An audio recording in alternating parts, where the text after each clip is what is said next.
जे वंचित समाज आसा ताचे खातीर ताणें खूब मोठें काम केल्लें आसा आनी त्यामुळे तांकां पद्मश्री अवॉर्ड तांकां मेळून तांकां सन्मानीत केला.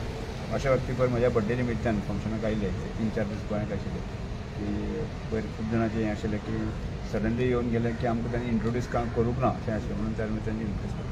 पण आनी कितले दीस आसतले सर ते? आज वतले आज आनी कितें विजीट आहा गोंयान कितें खंयचें आमकां भोंवपाचें? नाही अशेंच तांकां कार्यक्रमा निमित्तान आयले. तुम्हाला काय बोलायचं तुम्ही असेंब्ली सेशन पण बघितलं, तो कसं वाटलं तुम्हाला? कसं चालते विधानसभा? मी रमेशजींच्या वाढदिवसानिमित्ताने आलो होतो. खूप जुने मित्र, 25 वर्षापासूनचे मित्र. त्यांनी जे ट्रायबलमध्ये जे विशेष प्रकारचं काम केलं त्याचा एक परिणाम असल्यामुळे मी मुद्दाम त्या कार्यक्रमात आलो होतो. अतिशय उत्तम असं एक सगळं त्यांचं काम पण पाहिलं, त्यांच्यावर फिरून त्यांचे प्रोजेक्ट पण सगळे पाहिले आणि असे एक सभापती आणि त्यांच्या नेतृत्वाखाली चाललेल्या विधानसभेचं कामकाजही पाहिलं.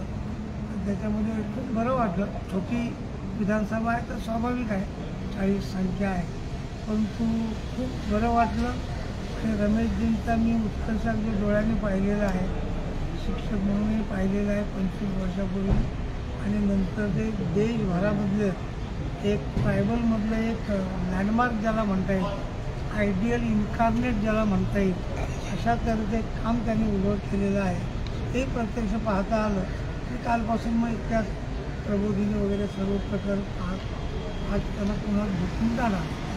सावरकरांनी गोव्यात एक श्रमदान ही कल्पना जी आहे ती राबवली आहे, जी देश पातळीवर सुद्धा प्रसिद्ध होण्यापैकी झाली. ती तुम्हाला कशी वाटली? मी प्रत्यक्ष त्यांच्यावर एका प्रकल्पावर गेलो होतो, एका घरी गेलो होतो आणि निशब्द झालो.